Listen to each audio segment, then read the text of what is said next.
आप अपनी बहन के शादी के नाम पर पूरे बिहार को ठगना चाह रहे हैं। मुझे डोनेशन का एक पैसा भी नहीं चाहिए। डोनेशन का जो भी पैसा आया होगा, अभी मेरे पास मोबाइल है, 2 लाख या कितना आया है, वो पैसा जो आदमी जो पत्रकार चाहे वो हमसे ले सकते हैं। क्या ये लव मैरिज शादी है या अरेंज मैरिज है? मैं उस जीजा जी से मिलना चाहता हूँ ताकि पूरा मीडिया वाला मेरे जीजा जी को देखें कि आखिर दीपक रिक्शा वाला का जीजा जी है कौन। तो मैं ऐसा वायरल नहीं होना चाहता हूँ। मैं सबसे क्षमा चाहता हूँ कि मुझे माफ़ कीजिए, मुझे पटना के सड़कों पर रिक्शा चलाने दीजिए। मैं मिमिक्री आर्टिस्ट नहीं बनना चाहता, मैं सपना छोड़ दीजिए। और उनको लगता है कि 2 लाख रुपया से शादी बहुत अच्छे से पूर्णिमा जी का हो जाएगा। तो जितने भी भैया बाहर आए हुए थे ना, भैया है, भौजाई है, दीदी है, हम सब पैसा उनको देने के लिए तैयार है। मेरा शादी वो अच्छे से करा दें। और यही वो पूर्णिमा है जिसके बारे में कहा जा रहा है कि 35,000 रुपया सैलरी इसको मिलता है। बहुत जगह हो गया 9 घंटा, हम उनके लिए 11 घंटा काम करेंगे अगर वो मेरे को 35,000 रुपया देने को तैयार है तो। क्योंकि तरह तरह के लोग उससे क्वेश्चन करते हैं ना कि आपकी बेटी की शादी नहीं हुई, और मतलब अपने लैंग्वेज में बोले तो लोग कहते हैं ना, बेटिया के ब्याह कहिया करवा। मेरे मम्मी पापा काफ़ी बूढ़े हैं, कई बार तो इन लोगों के सामने अगर मोबाइल रख दिया जाए तो अच्छे से बात नहीं कर सकते कि मेरी शादी हो गई और मुझे ही नहीं पता है कि मेरा दूल्हा कौन। कि भैया आप स्टूडियो को चलाइए और प्लीज़ पत्रकारिता करना छोड़ दीजिए। इसमें अगर आपको पैसा कम लग रहा होगा तो आप स्टूडियो से पैसा कमा लीजिएगा, हम हंसी खुशी आपको वो चीज़ दे देंगे। मुझे डोनेशन दो, मुझे चंदा जो दो, मैं भीख मांग रहा हूँ, ये चीज़ गलत है। झाड़ू पोछा वाला जो लगाते थे, कहाँ लगाते थे आप? हाँ, अभी जिस घर में आप मौजूद है ना, जो घर मुझे मिला है रहने के लिए, उनके ही घर में। हम लोग को जो है ना इंटरव्यू लेने दीजिए। हम लोग बहुत बड़े पत्रकार हैं, सबका इंटरव्यू लेते हैं, ऐसे में आपका नहीं लेंगे। ऐसा रहेगा तो हम लोग देखिए गलत न्यूज छापने लगेंगे तो आपको बुरा असर पड़ जाएगा ना, क्या समझे। जब आप गरीब हैं तो 2.25 लाख का कैमरा कैसे यूज करते? नमस्कार, मैं युवराज, आप देख रहे हैं डेमोक्रेटिक लाइव और बिहार न्यूज फाइल। देखिए, हमको आधी रात में यहाँ इसलिए आना पड़ा क्योंकि कई मीडिया वाले दीपक जी के गेट के बाहर आके हंगामा खड़ा करके चले गए। कई सारे सवाल छोड़कर चले गए। सवाल ये था कि पूनम की शादी हो चुकी है और फिर भी दहेज के नाम पर उगाही किया जा रहा है, बिहार वासियों के भावनाओं के साथ खेला जा रहा है।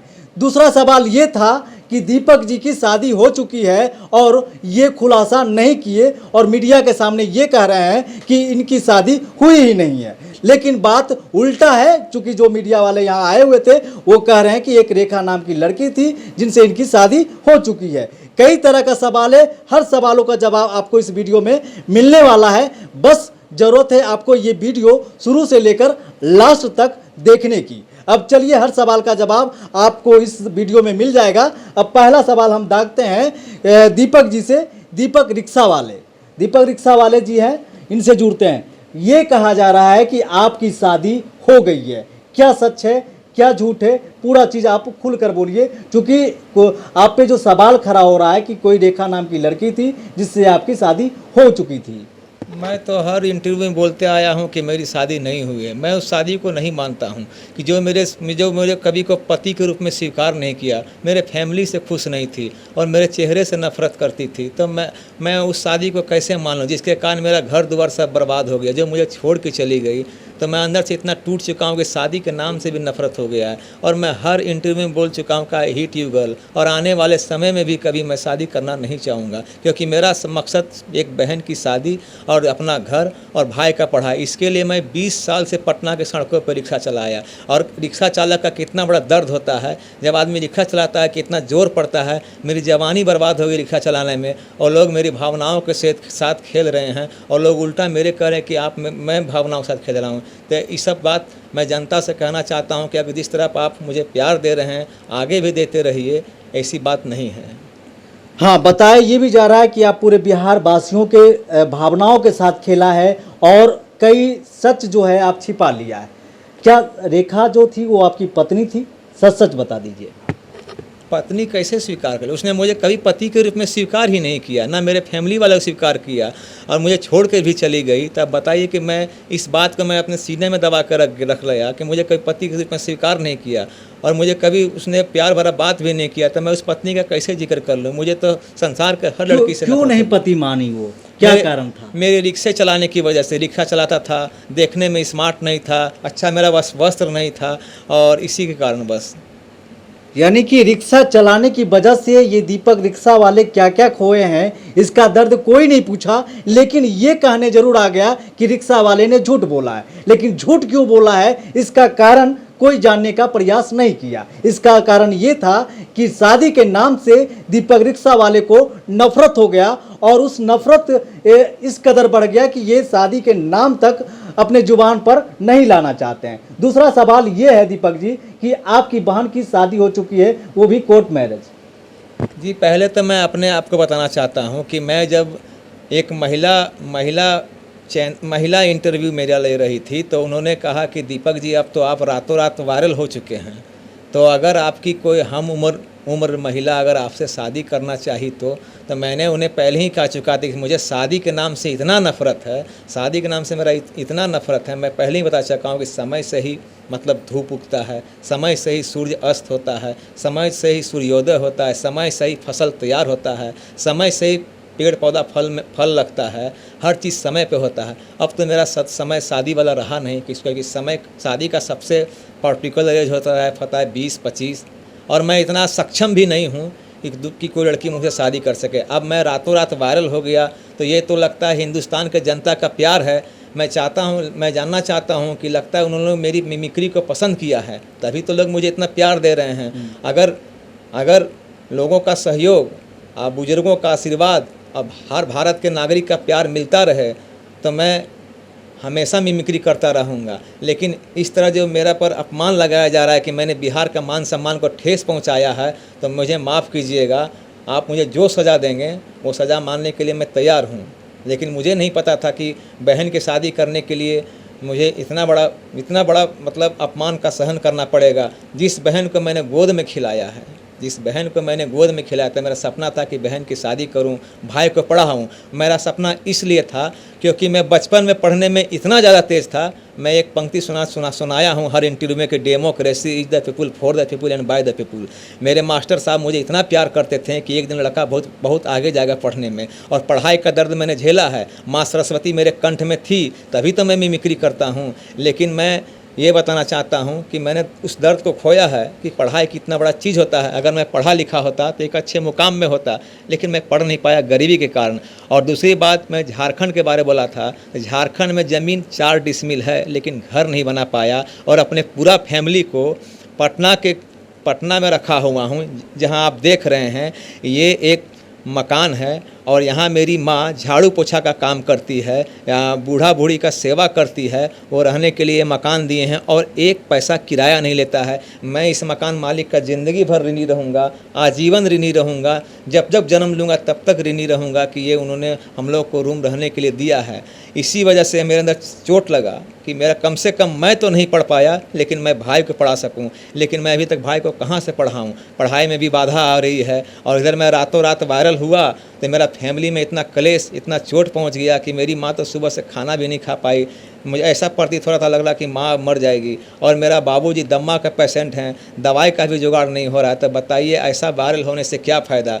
अगर लोग जनता मुझे प्यार कर रहे हैं तो अच्छी बात है। मुझे तो लगता है कि मुझे जो भी पैसा डोनेशन आया है आप सारा पैसा दे दीजिए, जिसने दे दिया सब ले लीजिए। मैं चाहता हूँ सारा पैसा बैंक कर्मी ही ले लें, मुझे कोई पैसा नहीं चाहिए। बस मुझे पटना की सड़कों पर रिक्शा चलाने दीजिए। मेरा भाई पढ़े या ना पढ़े, मेरी बहन की शादी हो या ना हो। बताइए, एक बहन भाई का अरमान होता है कि बहन की शादी हो। बताइए मैंने ऐसा कौन सा गुनाह कर दिया। अगर मिमिक्री करना इतना अपराध है तो मैं आज से मिमिक्री करना बंद कर दूंगा। बहुत सारे मिमिक्री आर्टिस्ट हैं, राजू श्रीवास्तव हैं वगैरह वगैरह। मैं तो नाम नहीं जानता हूँ उतना, क्योंकि मेरे पास मोबाइल नहीं है कि मैं फॉलो कर सकता था।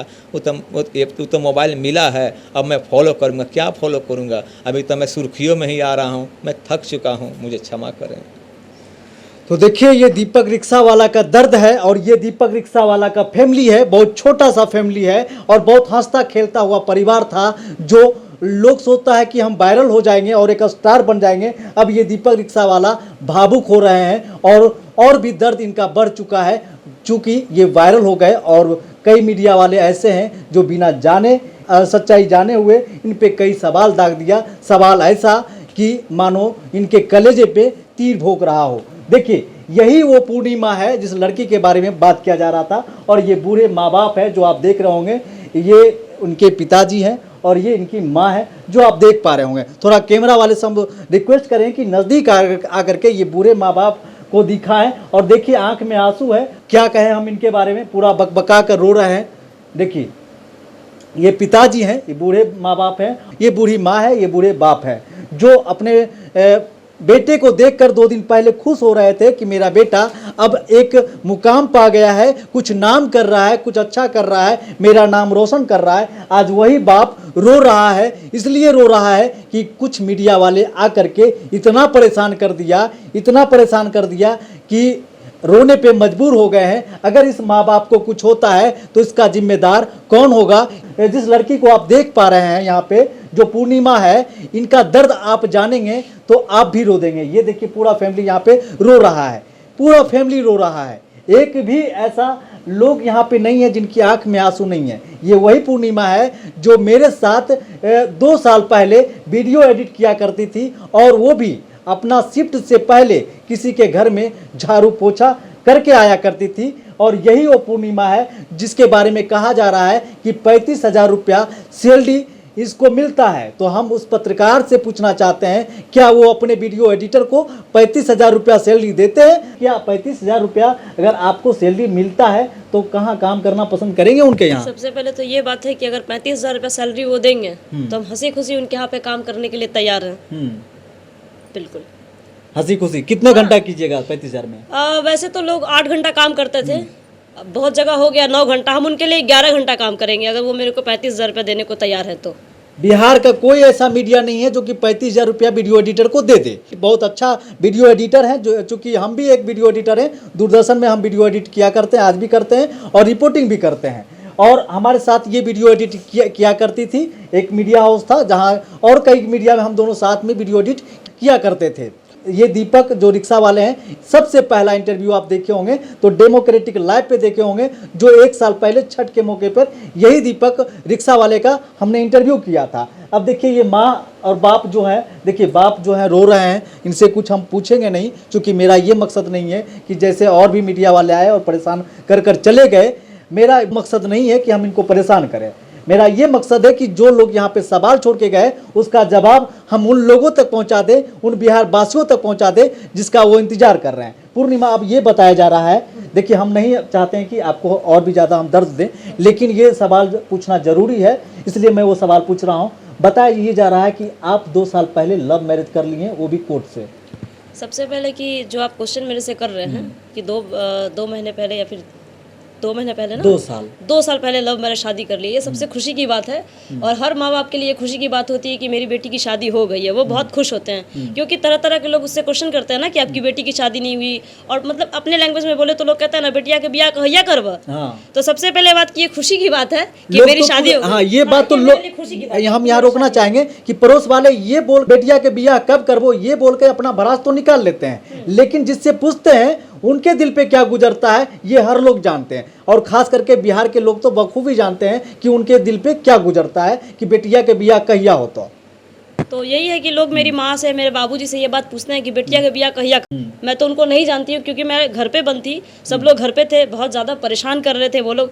मतलब ऐसा कर रहे थे ना कि गेट इतने ज़ोर ज़ोर से हिला रहे थे कि घर के वो बाहर से कूद करके अंदर आ जाएंगे। कई लोग ऐसा बोल भी रहे थे कि चलो गेट तड़प के चलते हैं। मेरे मम्मी पापा काफ़ी बूढ़े हैं, कई बार तो इन लोगों के सामने अगर मोबाइल रख दिया जाए तो अच्छे से बात नहीं कर सकते। हम थोड़ा सा अलग इसलिए हो गए ताकि ये अगर इनके सामने अगर आप कैमरा रख दो ना फोन का तो ये लोग हड़बड़ा जाते हैं। तो ये बेचारा न्यूज़ वाले के सामने क्या बोलेंगे, इनका तो हार्ट अटैक हो जाएगा। इनकी वजह से हम लोग काफ़ी लोग अंदर थे, ठीक है। और लोग कह रहे हैं कि 2 साल पहले मेरा शादी हो गया, इसके लिए हम बहुत खुश हैं। और मतलब मम्मी लोग को भी बता दिया आज कि भाई 2 साल पहले मेरा शादी हो गया, क्योंकि मेरे को तो पता नहीं है, मुझे पता नहीं कि 2 साल पहले मेरी शादी हुई है। अगर हुई है तो प्लीज़ आपसे काइंडली रिक्वेस्ट है, मेरा जो भी मुझे देख रहे हैं, मेरा पति कौन है उसको लेकर के आइए, और जिस कोर्ट में मेरा शादी हो गया है वहाँ का प्रूफ मुझे ला करके दीजिए। और सबसे अच्छी बात यह है कि मेरी शादी हो गई और मुझे ही नहीं पता है कि मेरा दूल्हा कौन है। हाँ, ये चीज़ है। आप पूछिए, मेरे से कुछ पूछना चाहते हैं? ये सबसे बड़ी सवाल इन्होंने जो कहा है कि इनकी शादी हो गई थी, इनका प्रूफ इनको चाहिए। ये सवाल कर रही है उन लोगों से जो यहाँ पे सवाल छोड़ कर गए थे कि पूर्णिमा का शादी हो गया है, जिसका नाम पूनम भी है और पूर्णिमा भी है। ये बात सही है कि इनका घर का नाम पूनम है और बाहर में लोग इनको पूर्णिमा के नाम से जानते हैं। अब दूसरा सवाल ये है कि आपका एक स्टूडियो है जो वेडिंग स्टूडियो है, जो कि वेडिंग का काम, शादी का काम उठाते हैं और मोटा मोटा पैसा उठाते हैं और खूब कमाते हैं आप। अरे भाई, हमको पता ही नहीं है कि इतना बड़ा मेरे पास है। मतलब मेरे पास स्टूडियो है, मेरी शादी हो गई, मुझे नहीं पता।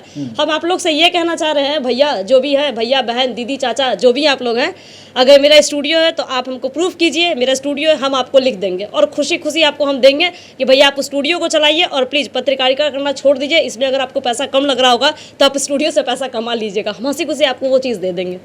तो देखिए, यही इनकी खूबसूरती है। गरीब जरूर हैं लेकिन जवाब देना जानती हैं। ऐसा ये मत समझिए कि रिक्शा चलाने वाले का फैमिली है तो ये जवाब नहीं दे पाएंगे, क्योंकि डर जाते हैं। एक साथ कई मीडिया वाले जब आक्रामित हो जाते हैं, लगता है कि जैसे कोई बड़ा कांड कर दिया हो और इस तरह से सवाल पूछते। सवाल पूछने का भी तरीका होता है, लेकिन आप गेट को जिस तरीके से बता रहे हैं कि गेट को लगातार धक्का दिया जा रहा था, पत्रकारिता में ये शोभा नहीं देता है। पहले तो आप जर्नलिज्म पढ़ लीजिए और प्रेस एक्ट को पढ़ लीजिए कि प्रेस एक्ट होता क्या है। अब देखिए, हम यहाँ पे इसलिए ये एक अच्छा बात बोली कि जो पत्रकारिता से पैसा नहीं कमा पाए हैं तो उनके लिए सुनहरा मौका है। अगर इनका स्टूडियो है और वो इनका स्टूडियो है जो वेडिंग स्टूडियो बताया जा रहा है कि पूर्णिमा का स्टूडियो है और खूब पैसा कमाती हैं, लाखों रुपया महीना कमाती हैं और साल भर मजे से काटती हैं, का साबित कर देते हैं कि वो स्टूडियो पूर्णिमा का है और दीपक शर्मा का है। तो आप पता करके सामने रख दीजिए, प्रेस कॉन्फ्रेंस कर दीजिए, सभी पत्रकार के सामने ये साबित कर दीजिए कि ये स्टूडियो इन्हीं का है। तो ये कह रही हैं कि वो स्टूडियो आपके नाम उसी वक्त लिख देंगे और वो स्टूडियो आपका हो जाएगा। अब दूसरा सवाल ये है पूनम जी कि आपके शादी के नाम पर डोनेशन मांगा जा रहा है। ये गलत है, ये बिल्कुल गलत बात है। भैया का जो भी ऐसा वीडियो है, जो भी इनका इंटरव्यू लिया है, उसमें कोई ऐसा बात नहीं बोला गया है कि हाँ आप मुझे डोनेशन दो, मुझे चंदा जो दो, मैं भीख मांग रहा हूँ। ये चीज़ गलत है, ऐसा बिल्कुल ही नहीं है। एक भी वीडियो में ऐसा नहीं बोली है? बिल्कुल नहीं, बिल्कुल नहीं। आप तो वीडियो किसी वीडियो में तो है ही नहीं। आप चलिए हम दीपक रिक्शा वाले से जुड़ते हैं। दीपक जी, जो यहाँ पत्रकार आए और कुछ सवाल छोड़कर चले गए, उसमें ये भी सवाल शामिल है कि आप अपनी बहन के शादी के नाम पर पूरे बिहार को ठगना चाह रहे हैं। जी नहीं, ऐसी बात नहीं है। मैं हर इंटरव्यू में बोल चुका हूँ कि मुझे पैसों से नहीं, प्यार मुझे प्रेम से प्यार है। मैं प्यार का भूखा हूँ, पैसों का नहीं। मुझे डोनेशन का एक पैसा भी नहीं चाहिए। डोनेशन का जो भी पैसा आया होगा, अभी मेरे पास मोबाइल है, 2 लाख या कितना आया है, वो पैसा जो आदमी देना, जो पत्रकार चाहे वो हमसे ले सकते हैं।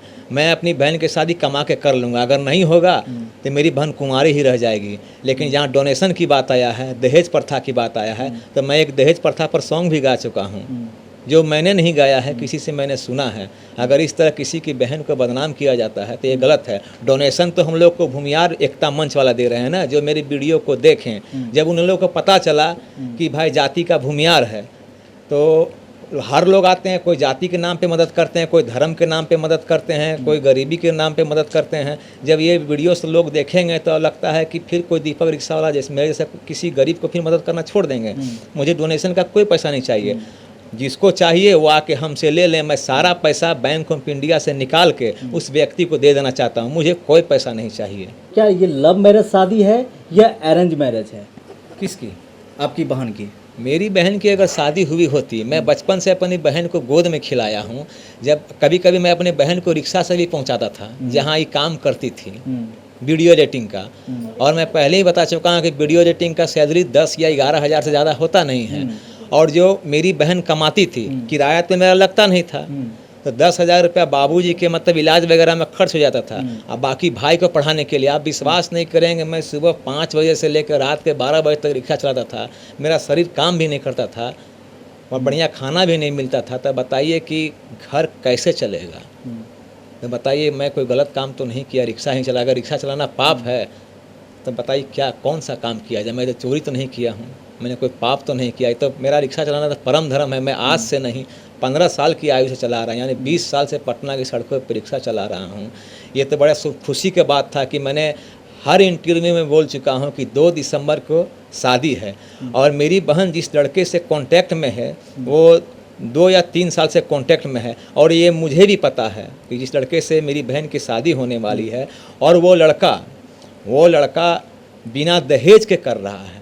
मैं किसी भी इंटरव्यू में ये नहीं कह रहा हूँ कि मुझे डोनेशन दीजिए, मैं गरीब हूँ। वो लड़का मेरी बहन से 2 साल पहले, और तारीख भी तय हो चुका है 2 दिसंबर का। मैं हर इंटरव्यू में ये बात बोल चुका हूँ 2 दिसंबर का। फिर मेरे बहन पर जो लाछन लगा रहा है या लगाया जा रहा है, अगर मेरी बहन की शादी हो चुकी है तो मैं उस मतलब छोटी बहन का पति को तो मेहमान बोला जाता है, चलिए मैं जीजा जी इसका संबोधित करता हूँ। मैं उस जीजा जी से मिलना चाहता हूँ ताकि पूरा मीडिया वाला मेरे जीजा जी को देखें कि आखिर दीपक रिक्शा वाला का जीजा जी है कौन। मेरी एक बहन है ज्योति, उसकी शादी हो गया है तो उसका जीजा जी को मैंने देखा हूँ, अपना जीजा जी को। लेकिन मैं अपनी छोटी बहन के पति को देखने का सबसे ज़्यादा उत्सुकता में मुझे है। लेकिन अभी जहाँ 2 दिसंबर का जहाँ शादी की बात चली है, 2 दिसंबर का जहाँ शादी की बात चली है, उस लड़का को तो मैं जानता हूँ। वो लड़का मुझे इसलिए पसंद आ गया, हालांकि वो लड़का ना कोई सर्विसमैन है, समझे ना, कोई नौकरी में नहीं है। उस लड़का का व्यवहार, और जब उसने बोला कि मैं आपकी बहन से बिना दहेज की शादी करूंगा, तो मेरे दिल को छू गया। क्योंकि मैं हमेशा, मेरा जो फेवरेट सॉन्ग है दहेज प्रथा पर गाते आ रहा हूँ, मेरे दिल को छू गया। इसलिए वो लड़का मुझे बहुत अच्छा लगा। और मैं हर बार ऐलान कर चुका हूँ कि 2 दिसंबर को शादी है। लेकिन ये शादी होगा कि नहीं होगा, और मैं ये भी कहना चाहता हूँ, अगर मेरी बहन की शादी नहीं हुई ना तो मेरा दिल एकदम टूट जाएगा, बहुत टूट जाएगा। देखिए, हम इस पे ये बोलना चाहेंगे, दीपक भाई का दर्द आप देख पा रहे होंगे। कोई अगर शादी नहीं करवा सकते हैं तो किसी का घर मत तोड़िए। आप पत्रकारिता कर रहे हैं, पत्रकारिता कीजिए, पत्रकारिता पे कलंकित मत कीजिए। क्योंकि आप पहले प्रेस एक्ट पढ़ लीजिए और उसके बाद किसी के दरवाजे पे आइए। ऐसे मत आप धक्का दीजिए कि जैसे लग रहा है कि आपका वो अधिकार है धक्का देना और आप उस घर में घुस सकते हैं। ये आपका राइट नहीं होता है। कि आप जिस तरीके से कर रहे थे वो कतई सही नहीं है। आप पहले प्रेम से दीपक शर्मा जी से मिलते और उनसे सारा सवाल करते। मैं कुछ कहना चाहता हूँ, मैं आपको ये कहना चाहता हूँ कि मतलब मेरा इंटरव्यू चलता गया, फिर लोग मुझे कॉल करने लगे कि मैं आपका मतलब इंटरव्यू लेना चाहता हूँ। तो भाई, मेरे अंदर कोई घमंड नहीं है, मेरे अंदर कोई अहंकार नहीं है। मैं बहुत सीधा साधा सिंपल आदमी है। मैं रिक्शा वाला हूँ, कम पढ़ा लिखा हूँ, दिमाग थोड़ा मेरा कम है। बस मेरे अंदर एक यही खासियत है कि मैं सिर्फ मिमिक्री करता हूँ। तो मैं सबको अपना इंटरव्यू देने के लिए, आप विश्वास नहीं कीजिएगा, मैं सुबह से लेकर शाम तक मिमिक्री करता रहा। 3 दिन तक लगातार किया मिमिक्री। कोई भी आया, कोई भी चैनल वाला आया, मैं सबको अपना इंटरव्यू दिया, चाहे वो यूट्यूबर हो या और क्या कहते हैं छोटे छोटे चैनल वाला को, ब्लॉग, हाँ ब्लॉग वाला आया। आप मेरा वीडियो देख सकते हैं सोशल मीडिया पे, मेरे जितने भी ब्लॉग हैं, मैं सबके प्रेम के साथ गाना भी गा के इंटरव्यू दिया हूँ। तब बताइए, मैं किसी भी के दिल नहीं तोड़ा, सबको भैया जी कह के शराफत के साथ इंटरव्यू दिया। और मैं हर बार यही कहता आया हूँ कि मुझे पैसों से नहीं, मैं प्यार का भूखा हूँ। और बताइए, 3 दिन तक बोलते बोलते, आप विश्वास नहीं करेंगे, मेरा तबीयत ख़राब हो चुका था। 3 दिन बोलते बोलते मेरा तबीयत ख़राब हो चुका था। और इधर 2-3 दिन से मैं आर ब्लॉक नहीं जा रहा हूँ रिक्शा चलाने के लिए, क्योंकि भाई इधर 5-6 दिन से तो मैंने बोहनी भी नहीं हुआ। और दूसरा बात, जो रिक्शा का मालिक है वो मुझसे मिलने के लिए आया था, बोला कि जमा कब दोगे रिक्शा का।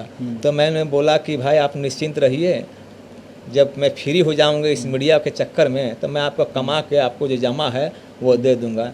अब बताइए कि मैं क्या करूं, मैं तो इस उलझन में फंस गया हूं कि मुझे तो समझ में नहीं आ रहा है। ये तो मेरी मिमिक्री को देखकर जो भारत के हर व्यक्ति, चाहे बूढ़ी माँ हो, दादाजी हो, नाना जी हो, बच्चे हो, जवान हो, जो मुझे लाइक कर रहे हैं। अब आप बताइए कि अगर मुझे मिमिक्री करने से क्या फ़ायदा मिला।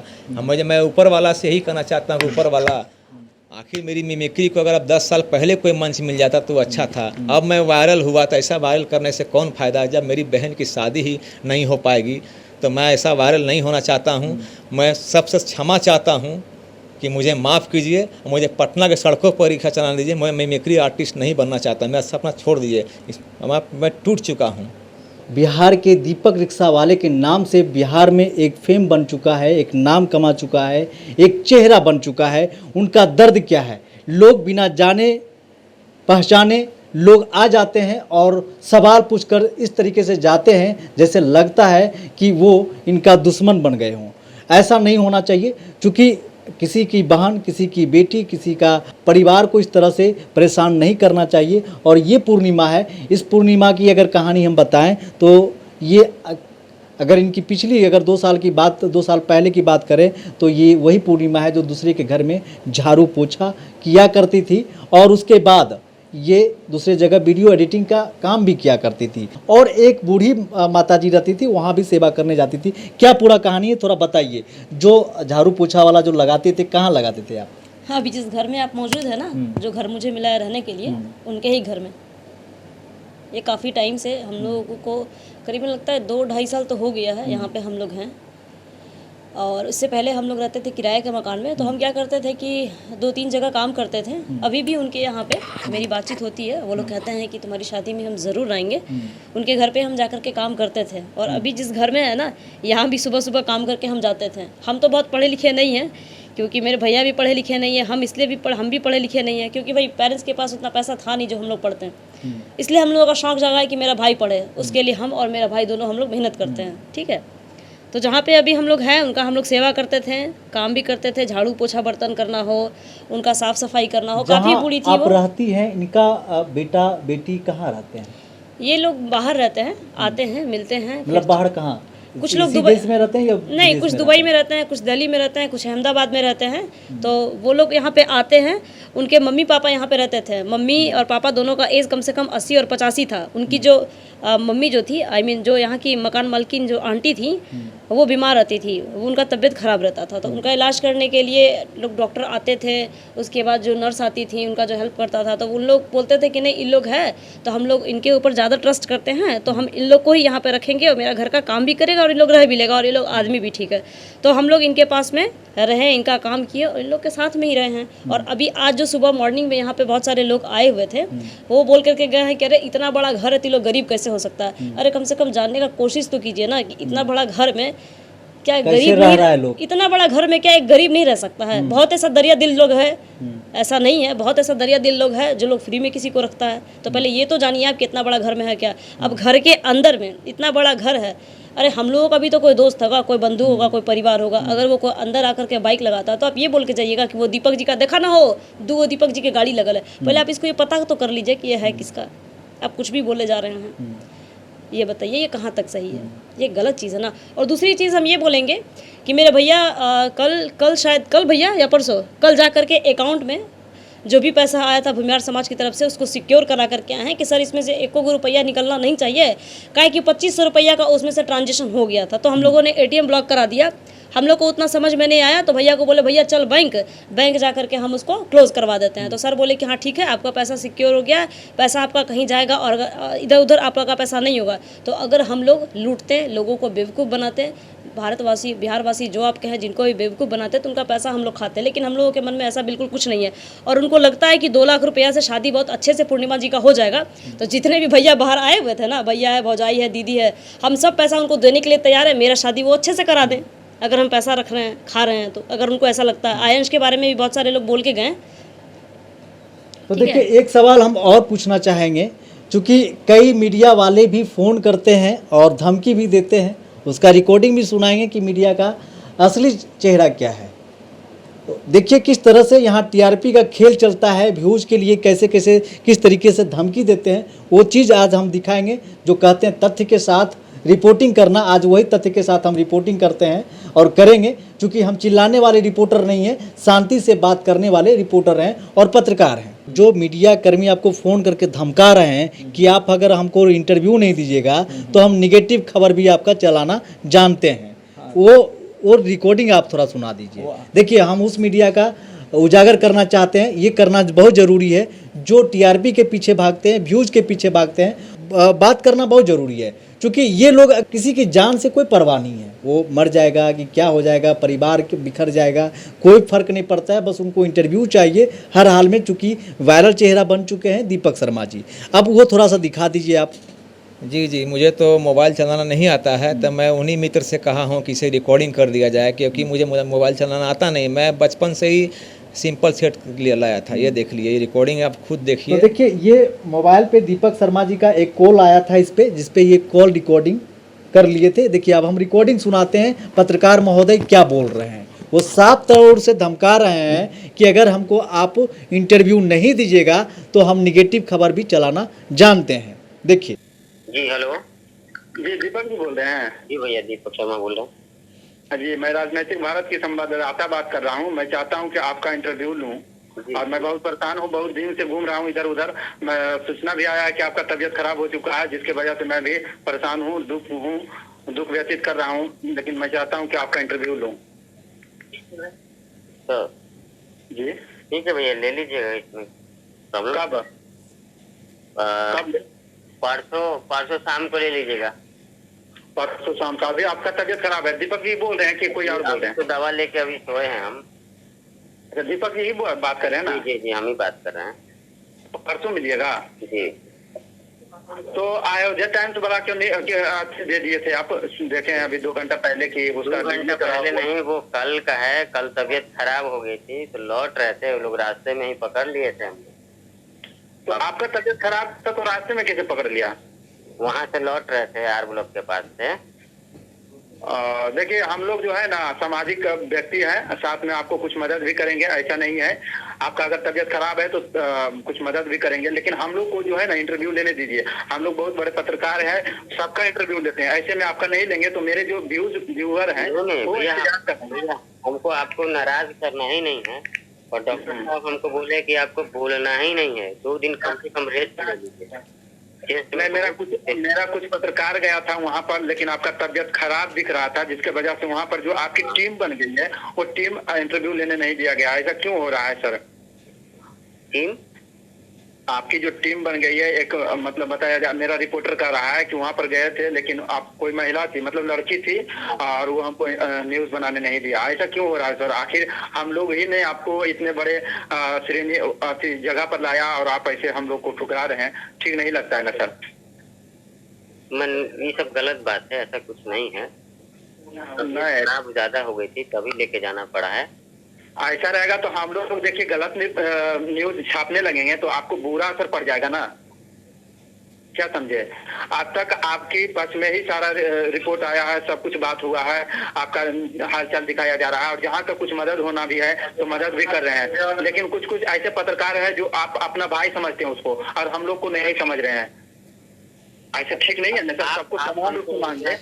चलिए, ये बहुत लंबा रिकॉर्डिंग है, चूंकि इसमें साफ तौर से कहा जा रहा है कि हम बहुत बड़े पत्रकार हैं और मेरा व्यूअर का डिमांड है कि आपका इंटरव्यू हम चलाएं। आपका तबीयत खराब है ये भी हम जानते हैं, लेकिन आप अपना इंटरव्यू हमको दीजिए। अगर नहीं दीजिएगा तो हम निगेटिव खबर भी चलाना जानते हैं, और चला देंगे तो फिर गलत हो जाएगा। अब सवाल खड़ा होता है पत्रकार पर, क्या अपने व्यूज के लिए वो निष्पक्ष पत्रकारिता करना भूल गया है? क्या वो सब चीज जानते हुए अपने हिसाब से पेश करेंगे? और ये बताएं कि दीपक जी बहुत बड़ा स्टार हो गए हैं, बहुत अच्छे व्यक्ति हैं, अगर दीपक जी के कुछ कमी है तो वो बताना उनका फर्ज होता है। लेकिन इसमें वो बोल रहे हैं कि हम आपका सिर्फ अच्छा ही बात करेंगे, कोई निगेटिव बात नहीं करेंगे। यहाँ बात ये हो रहा है कि अगर आप पे सवाल खड़ा हो रहा है कि आप शादी हो रखी है तो उस पर सवाल क्यों नहीं पूछेंगे? लेकिन वो व्यक्ति कह रहा है कि हम आपके सिर्फ पॉजिटिव खबर बनाएंगे और हमारे ही बदौलत आप वायरल हुए हैं, और हम बहुत बड़े पत्रकार हैं, बिहार के नामचीन पत्रकारों में से मेरा एक नाम आता है। तो आप समझ सकते हैं कि बिहार के पत्रकार का क्या हाल हो चुका है। हालांकि हम भी पत्रकार हैं, लेकिन हम अपने आप को उस श्रेणी में नहीं मानते हैं। पूर्णिमा जी, कहा जा रहा है कि आपके हाथ में 2.25 लाख का कैमरा रहता है, वो कहां से लाई? जब आप गरीब हैं तो 2.25 लाख का कैमरा कैसे यूज करती हैं आप? अभी थोड़ी देर पहले लोग बोले कि स्टूडियो मेरा है, मेरी शादी हो गई है, 2.5 लाख का कैमरा मेरे पास है, जबकि वो कैमरा 2.5 लाख का है भी नहीं। और दूसरी चीज़ कि हम स्टूडियो 360 में काम करते थे, काफ़ी लोग मुझे जानते हैं, तो एक ऐसा रिलेशन बना के कहिए या फिर जो भी कहिए, उसको बना के ऐसा रखे हैं। बोले कि भाई मेरा भाई वायरल हो रहा है, बड़ा हमको खुशी हो रहा है, तो हम अपने शादी के टाइम पे हम एक अपना वीडियो अच्छे से बनाएंगे, पूरा अच्छे से माहौल करेंगे, कि ताकि जितना लोग आएगा उसको हम दिखाएंगे। ये सोच करके हम अपने भैया का वीडियो कवर करने के लिए गए थे। बस मेरा मतलब यही था। अब लोग उसको कुछ भी बोल रहे हैं तो क्या बोले। अभी अच्छा, वो जो स्टूडियो में काम करती हैं वहाँ आप एज ए स्टाफ काम करते हैं, ये वो आपका अपना स्टूडियो है? नहीं, वो स्टूडियो आशीष जी का है, आशीष गुप्ता के नाम से स्टूडियो है, ठीक है। वहाँ पे हम काम करते थे, लेकिन कुछ दिन पहले हम छोड़ दिए हैं, क्योंकि शादी वादी का टाइम था तो वहाँ पे हम छोड़ दिए हैं, और अभी हम घर पे ही हैं। तो ये जो कैमरा आया ये कहाँ से आया, मतलब आप जो काम स्टूडियो में करती हैं वहीं से आप मांग? हाँ, बहुत सारे भैया लोग हैं ना, अब इतना साल से हम लोग वहाँ पे काम किए हैं, किसी के लिए अगर 6 महीना भी होता है तो बहुत काफ़ी होता है, तो वहाँ पे हम काम किए, किसी को फ़ोन करते हैं कि भैया थोड़ा हेल्प चाहिए, भैया मेरा कर दीजिए, तो अब जैसे करें, गरीब समझ के करें, बहन समझ के करें, बेटी समझ के करें, जैसे हेल्प करना है वो हमको कर देते हैं। और लोग कहते हैं ना कि बहुत सारे ऐसे लोग होते हैं कि आप आगे बढ़िए तो लोग खुश होते हैं, और बहुत सारे ऐसे लोग होते हैं कि आप देख रहे हैं कि बिना मतलब में झूठा झूठा बात बोला जा रहा है। अब कहते हैं कि हम लोग कहते हैं कि बिहार की बेटी बड़ी जल्दी से तरक्की करते हैं, बेटियां की स्कूल जाए देंगी, ऐसा लोग बोलते हैं ना, लेकिन अब क्या शादी, क्या तरक्की और क्या लोग आगे बढ़ेगा, आप तो देख ही रहे हैं। बहुत सारे बाहर लोग जा करके बोल रहे हैं कि भाई फलाना के बेटी 2 साल पहले ब्याह कर रहे, दोबारा ब्याह करते या तिलक लगी पैसा इकट्ठा करते हैं, तो बताइए कहाँ तक सही है। और जबकि भैया का मेरा जो भी इंटरव्यू है, वीडियो, उसमें साफ साफ ये बोले हैं कि तिलक दहेज का कोई ऐसा सीन नहीं है, तो ये चीज़ गलत है। ठीक है, तो देखिए सारा सवालों का जवाब मुझे लगता है कि आप लोगों को मिल गया होगा और बिहार वासियों को मिल गया होगा और उन पत्रकारों को मिल गया होगा जो दीपक शर्मा के दरवाजे पे कई सवाल छोड़कर गए थे।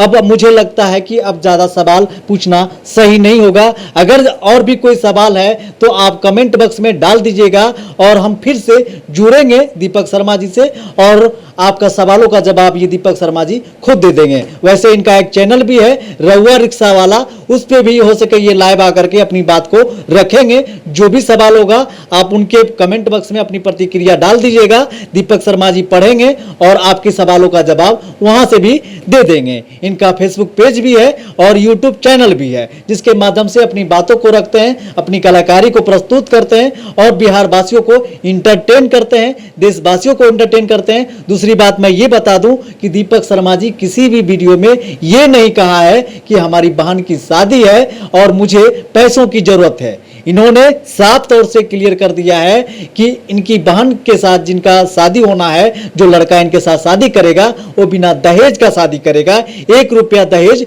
नहीं लेने जा रहा है। तो ये बड़ी अच्छी बात है। जैसा कि बिहार के मुख्यमंत्री नीतीश कुमार ने एक योजना चला रखी है, दहेज मुक्त बिहार बनेगा, तो इसमें एक अच्छी पहल जो शुरुआत की है पूर्णिमा शर्मा ने और इनके जो होने वाले जो पति होंगे वो एक अच्छा शुरुआत किया है दोनों को सहमति से कि दहेज मुक्त की शुरुआत जो बिहार सरकार ने किया है, अपना योगदान ये दे रहे हैं। तो मुझे लगता है कि ये एक अच्छी पहल है और इनको प्रोत्साहित करना चाहिए, इसके लिए इनको शाबाशी देना चाहिए और टांग खींचने की बजाय इनकी हाथ खींचकर थोड़ा एक कदम आगे बढ़ा देना चाहिए। तो इसी तरह का खबर देखने के लिए देखते रहिए डेमोक्रेटिक लाइव और बिहार न्यूज फाइल। और किसी प्रकार का सवाल हो डेमोक्रेटिक लाइव पे और बिहार न्यूज फाइल पे अपनी प्रतिक्रिया डाल दीजिए। हम फिर से दीपक शर्मा जी से जुड़ जाएंगे और आपके सवालों का जवाब देने का प्रयास करेंगे।